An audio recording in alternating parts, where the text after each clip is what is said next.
The first thing Clarissa Peton Hayes ever said to me was that there wasn't a damn thing I could do about her parking a $90,000 Escalade on my family's ranch. And she said it while standing 30 feet inside land my grandfather bought in 1947. Then she laughed, called me an ignorant cowboy in front of the sheriff, and waved a stack of fake legal papers claiming my land belonged to her HOA. Yeah, that happened. Now let me tell you something about cowboys, electricians, and Texans with a long memory. We might look patient on the outside, but patience is just another form of preparation. And Clarissa Peton Hayes had just parked her luxury SUV in the worst possible place a woman like her could have chosen. Right over soil that conducted electricity like a dream. My name's Mac Weatherby. I'm 52 years old, third-generation Texas rancher, and until about 6 weeks ago I honestly believed property rights still meant something in this country. My grandfather bought these 200 acres after coming home from World War II. Used his GI Bill money, said if he could survive the Battle of the Bulge, raising cattle in Texas hill country ought to be a vacation. The man spent his whole life protecting this land. My father did too. And when he passed 5 years ago, I traded my electrical contractor tools for cattle fences and hay bales. But here's the funny part, one never actually stopped being an electrician. 20 years wiring grain elevators, factories, shopping centers, that kind of work teaches you things. It teaches you patience. It teaches you systems. And most importantly, it teaches you exactly how electricity behaves when it meets expensive electronics. Every morning on the ranch used to start the same way. Diesel smell in the air, cattle lowing out in the pasture, boots crunching on frost-covered gravel.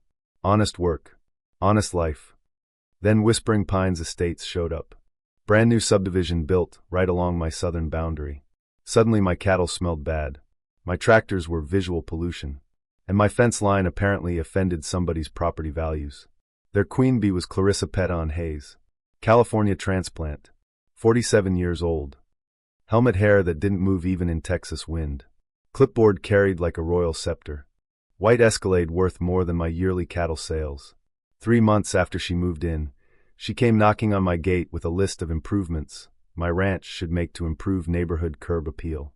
You know what I mean? Fewer cows, cleaner smells, maybe some decorative fencing. I told her politely that my family had been here since before her subdivision was a cow pasture. Thought that would end it.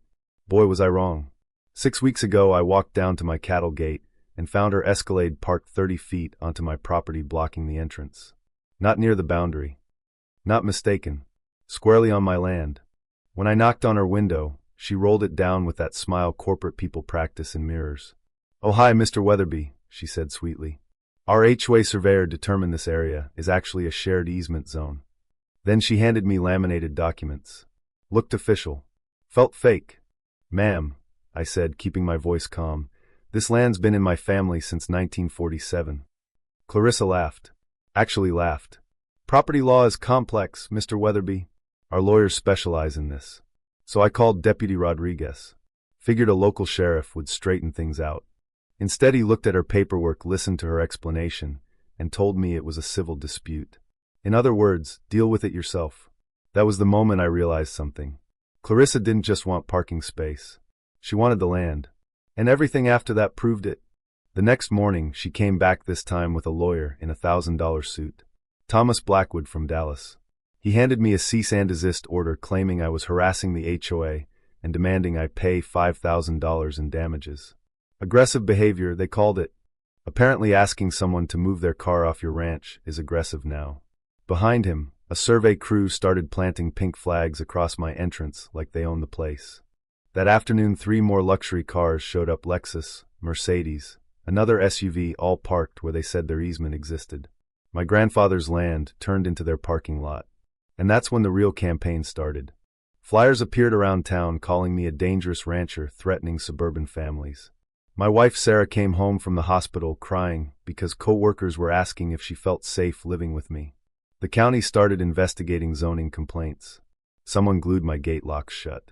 My bull Ferdinand wandered into the subdivision, and suddenly I was fined $1,200 for loose livestock. Everything was pressure. Legal pressure. Financial pressure. Reputation pressure. Then I found the Burton Corp business card under my windshield. And the puzzle pieces snapped together. Burton Corp was a development company, specialized in acquiring rural land. 12 farms bought in 3 years, always after the owners faced lawsuits, inspections, fines. They weren't neighbors. They were predators. And Clarissa was their front line. One night my trail cameras caught her loosening fence posts at 2 a.m. while her teenage son dumped trash along the fence line for evidence photos. Another night she met two men in suits beside her Escalade spreading maps across the hood. They were planning streets. Lots. A community center. Right where my house stood. You ever feel anger so strong it tastes metallic? Like biting aluminum foil? Yeah. That's when the electrician in me woke back up. See, electricity is patient. It waits. It builds quietly. And when it finally discharges, it's unforgettable. I drove over to my neighbor Pete's ranch to look at his electric fence system. 10,000 volts pulsing through thin wire. Enough to stop cattle. Enough to knock a trespasser flat. Perfectly legal under Texas agricultural code. That's when the plan started forming. But the real twist came a few days later. I called my old electrical supplier to price high-voltage cable. Jimmy answered, and he said something interesting. Mac, funny thing, that blonde lady with the white Escalade came in here last week asking about electric fences. My stomach dropped. What kind of questions? Oh, things like how much voltage fries vehicle electronics. What insurance might cover electrical accidents. That's when I understood her plan. Clarissa intended to damage her own SUV on my fence, then sue me for reckless endangerment. Insurance payout. Lawsuit settlement. Bankrupt the ranch. Force a sale. Except she forgot one small detail. I'm a licensed electrical contractor, and Texas law allows landowners to install electric fencing for property defense, provided it's clearly marked and installed to code, which meant if she touched it while trespassing, the liability was hers, not mine. So I built the most professionally installed electric fence in Texas. Ground rods 6 feet deep. Industrial-grade energizer. 10,000 volts pulsed every 1.3 seconds. Perfect for livestock control. Perfect for automotive electronics destruction. Every warning sign bright yellow. Every measurement documented. Every connection photographed for court. By the time I finished, the system was flawless. And Clarissa never noticed. Sunday morning she organized what she called a peaceful HOA parking demonstration. 8 luxury vehicles rolled onto my property, while Channel 7 News filmed everything. Clarissa strutted around directing cars like a general invading Normandy. "This is our legal easement," she told the reporter. That's when she made the mistake.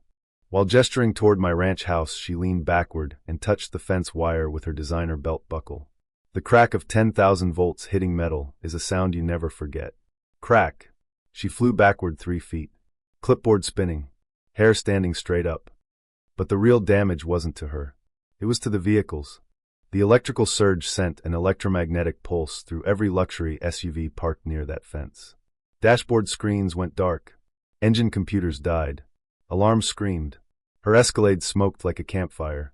57 computer modules fried in 0.003 of a second. The smell of burnt electronics filled the air. The reporter stared at the chaos. I walked calmly toward the camera holding my electrical documentation. "Ma'am," I said, pointing at the warning signs, "just experienced the legal consequences of trespassing on private property." Deputy Rodriguez arrived moments later. He looked at the smoking vehicles, the warning signs, Clarissa screaming about attempted murder. And he burst out laughing. Turns out touching a clearly marked electric fence is legally the same as punching yourself in the face. Insurance refused to cover her damages. $47,000 out of pocket. But the story didn't end there. Channel 7's footage went viral. Federal investigators started looking at Burton Corp's land deals. Turns out they'd been running the same fraud across 3 counties. Fake surveys, legal harassment, forced land sales. 6 months later, the FBI shut the whole operation down. Clarissa faced fraud charges. Burton Corp collapsed. And my family received an $850,000 settlement for harassment damages. Sarah and I used the money to start a scholarship fund for rural students studying agriculture and electrical engineering. These days the ranch is peaceful again. Cattle graze. Windmill creaks. And my electric fence still hums quietly along the boundary line. Sometimes I sit on the porch with coffee at sunrise, smell hay and diesel in the air, hear that faint ozone crackle out in the pasture. You know what I mean? 3 generations of Weatherbees fought to protect this land. Grandpa fought Nazis. Dad fought drought. Me? I just used 10,000 volts. But I'll tell you something that still makes me think. Clarissa believed power came from lawyers, money, and HOA meetings. Turns out real power came from patience, knowledge, and knowing exactly where the wire runs. So let me ask you something. If someone tried to take your family land the way they tried to take mine, would you fight it the legal way? Or would you make sure the lesson came with a little voltage? Drop your thoughts in the comments. I'm curious where you're watching from and whether you've ever had your own HOA nightmare.